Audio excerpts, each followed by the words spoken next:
À quel moment les jeux vidéo ils vont trop loin en fait? À quel moment on arrive à un stade où c'est tellement bien fait, c'est tellement réaliste que sincèrement, devant notre écran, on est en train de se poser la question de si on est en train de regarder quelqu'un jouer ou si on est en train de regarder une vidéo qui a été filmée tout simplement. C'est une question qu'on pensait pas se poser aussi rapidement en termes de vie quoi. C'est le cas depuis 2 jours. Et pourtant les gens, ils ont aucune idée de pourquoi ce qui est en train de se passer, ça marche si bien. Mais pour que vous compreniez la vidéo et savoir de quoi je vais parler par la suite, il faut déjà que je vous montre, donc je vais vous montrer la séquence.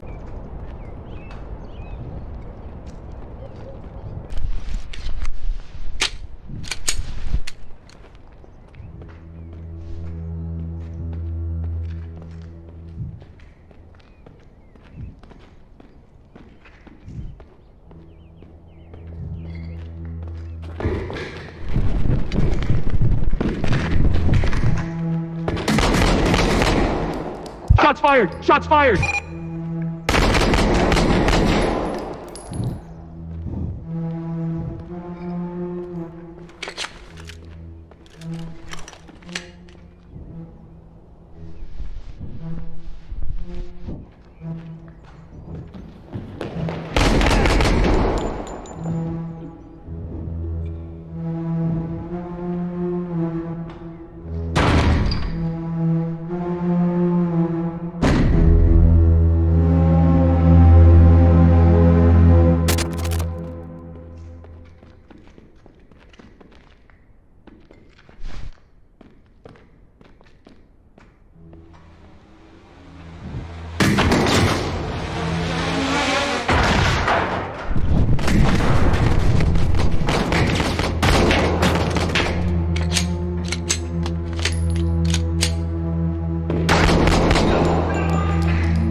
Ce que vous venez de voir, c'est un jeu vidéo qui est développé par une équipe française. Donc déjà, Made in Cocorico, on est content. Mais surtout, c'est en train de briser l'internet, c'est en train de briser les médias, même à l'étranger.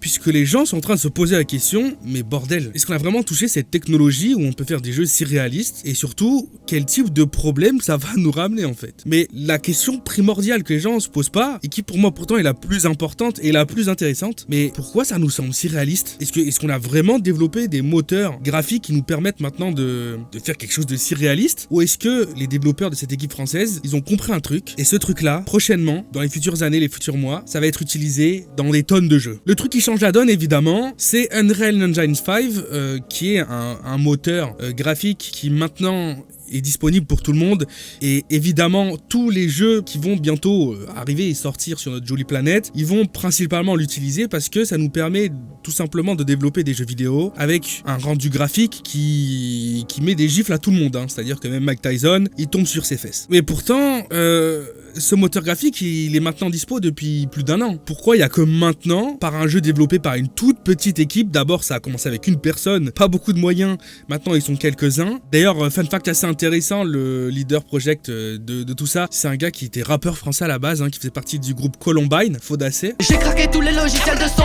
La police, remettez-vous en question. Des flipbooks de billets, un film d'animation, FIFA 2K16 en première division. Pourquoi c'est une petite équipe française qui nous sort, qui nous pond un jeu qui est en train de mettre des gifles à tout le monde, alors que des super productions sont en train de sortir des jeux vidéo avec ce moteur graphique, et ça n'a rien à voir. Alors c'est magnifique évidemment, hein, c'est magnifique, on a de superbes choses qui vont arriver cette année et les années prochaines, mais on voit qu'on est en train de jouer à un jeu vidéo. C'est joli, c'est beau, il y a des belles lumières, il y a des beaux reflets, mais il y a personne qui se pose la question de si c'est une vidéo qui a été filmée ou si tout simplement c'est quelqu'un qui joue à un jeu vidéo. Or là, depuis 2 jours, cette vidéo quand elle est sortie, elle est en train vraiment de rendre tout le monde dubitatif. D'ailleurs, c'est tellement ouf que les gens premièrement ont tout simplement dit que c'était faux en fait, c'est un fake, et que c'est pas du tout un jeu vidéo, mais tout simplement une animation, quelque chose qui a vraiment été peaufiné. Ça a été tout de suite mis à plat hein, par les développeurs du jeu, et ils ont prouvé tout simplement que c'est bien effectivement un jeu. Ils ont pu lancer eux-mêmes sur notre plateforme de développement d'Unreal Engine le jeu, jeu, montrer qu'ils pouvaient se déplacer où ils voulaient, que c'était jouable. Alors pourquoi c'est des gens qui n'ont pas trop de budget, qui arrivent à nous pondre quelque chose qui met des gifles à tout le monde? Et surtout, est-ce que c'est les premiers à avoir découvert ces petits trucs assez malins, ou est-ce qu'il y en a d'autres qui l'ont aussi découvert plus ou moins en même temps, et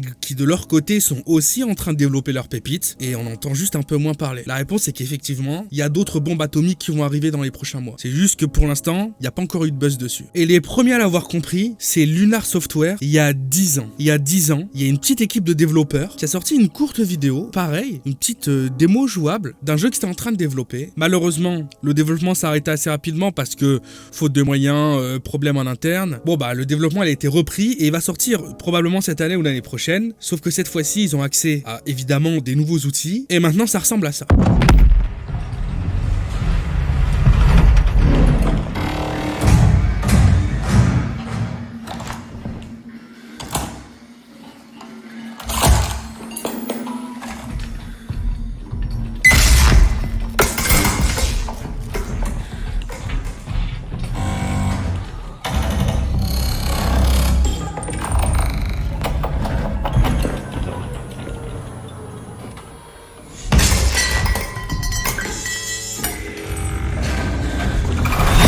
On va revenir à notre première séquence que je vous ai montrée avec ce policier qui est tout simplement en train d'essayer de mettre à l'arrêt des suspects. Le jeu s'appelle Unrecord et en fait il y a 6 mois, ils avaient déjà pondu un essai de jeu, un essai de vidéo qui ressemblait à ça.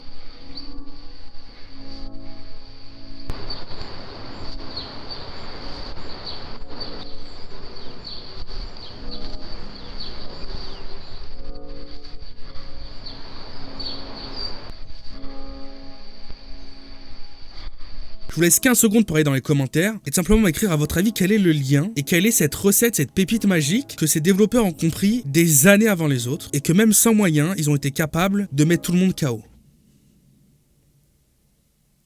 La réponse, c'est tout simplement d'en faire moins. De faire moins précis, moins net, moins juste au niveau des couleurs. Essayer d'en faire un minimum pour aller chercher le réalisme, pour que le réalisme de lui-même s'affiche à nos yeux. Je sais, vous êtes en train de vous dire, mais qu'est-ce qu'il nous raconte? Mais c'est bon, Théo, tu t'es perdu, allez, c'est bon. Va te rendormir, va faire une sieste. Qu'est-ce que t'as bu avant de lancer la vidéo? Je vais tout vous expliquer. On a Antonio Torralba qui a réalisé une étude, et son équipe, c'est pas n'importe qui pour le coup, hein. On est au Computer Science and Artificial Intelligence Laboratory, donc en fait à l'Institut de Technologie du Massachusetts, ils ont vraiment lancé une étude qui est assez intéressante, qui s'appelle « Quelle est la valeur réelle d'une image en pixels ?» Alors comme vous le savez, hein, ce que vous regardez à travers vos écrans, à travers vos téléphones, les images sont simplement composées de pixels, de points microscopiques, qui entre eux vont s'allumer d'une certaine couleur pour enfin nous apporter, nous afficher une image. Cette équipe-là, elle s'est posé la question d'à partir de combien de pixels, de combien de netteté d'une image, le cerveau humain, il était capable de comprendre l'image et de lui-même la visualiser, la prévisualiser dans son cerveau. Alors c'est une super grosse étude quand même, hein, mais le truc est assez dingue parce qu'ils se sont rendu compte que la majorité des êtres humains sur Terre pouvaient tout simplement voir une image, comprendre ce qu'elle affichait, comprendre ce qu'elle voulait dire, ce qu'elle était, à partir de 18 pixels sur 18. Alors je vous le dis tout de suite, c'est pas énorme du tout en fait. Rien que les images que je suis en train de vous afficher actuellement, c'est du 32 par 32, c'est quelque chose de relativement bas, et pourtant, je pense que vous tous là, qui êtes en train de regarder cette vidéo, vous pouvez décrire sur chacune des images ce qu'elle est en train d'afficher, ce qu'on est en train de voir, la situation, l'objet, peu importe. Et c'est là en fait la recette magique, la pépite magique, que ces jeux ont compris et que les grosses productions ont tout simplement pas, ne serait-ce que pensé une seule seconde, prêté attention. Évidemment qu'il y a des choses qui rentrent en compte qui sont importantes. L'animation par exemple, elle est assez incroyable. On a rarement les mains qui vont se déplacer différemment par rapport à l'angle de caméra dans un jeu vidéo. Ça brise un petit peu ce qu'on a l'habitude d'avoir jusque maintenant. Et puis même, que ça soit les mouvements des coudes, le mouvement des doigts, tout ça c'est reproduit à la perfection. On a les textures et la volumétrie qui est magnifique, la lumière avec les nouveaux modules qui sont présents sur Unreal Engine 5, on a quelque chose qui se rapproche énormément à ce qu'on pourrait avoir dans la vraie vie, mais tous ces autres jeux qui vont sortir cette année par des super productions l'ont aussi. Mais là, ce qui change la donne, c'est la perception qu'on a de l'image et la façon dont eux ils vont nous l'amener en fait. On a cet effet un peu bodycam tout simplement, avec une caméra en pas très haute qualité, puisque l'air de rien, si vous réfléchissez 2 secondes au gameplay que vous êtes en train de regarder, on a tout simplement l'impression que c'est filmé avec une GoPro. Et ça, c'est pas quelque chose qui est tombé comme ça sur le bureau tout seul tout fait. Il y a une réflexion derrière. Ils ont tout simplement décidé de créer à travers différents filtres, parce que c'est facile maintenant dans les logiciels de pouvoir émuler des objectifs, des profondeurs de champ, une balance automatique un peu mal réglée sur un appareil photo, un ISO qui va mettre du temps à se recalibrer lui-même. Tout ça, on sait le faire maintenant en émulation. Et c'est ce qu'ils ont décidé de faire dans leurs jeux vidéo pour vraiment nous donner l'impression qu'on est en train de regarder une vidéo qui a été filmée par une GoPro posée sur le buste d'un policier américain. Et ça, à la fois évoluant dans un décor qui est ultra réaliste à travers le prisme d'une caméra qui, elle, est plutôt de qualité moyenne, qu'on arrive à tromper le cerveau des gens qui sont en train de jouer, qui sont en train de regarder la vidéo. Et nous-mêmes, à travers toutes ces imperfections d'effets de GoPro, de caméra pas très chère, un peu cheap, on reconstruit dans notre cerveau, dans notre imagination, on est en train de reconstruire l'image et de la rendre encore plus réaliste que ce qu'elle nous semble réellement. Il y a une autre équipe de développement qui l'a compris très récemment, qui est en train de sortir un jeu d'horreur qui va évidemment sûrement lâcher des tonnes et des tonnes de crises cardiaques quand il va sortir parce qu'il a l'air vraiment trop réaliste et vraiment trop flippant. Je vous montre un extrait. Teddy! Teddy! Come here, boy! Oh, what has gotten into him? Teddy! Teddy, come on now! Teddy, for fuck's sake!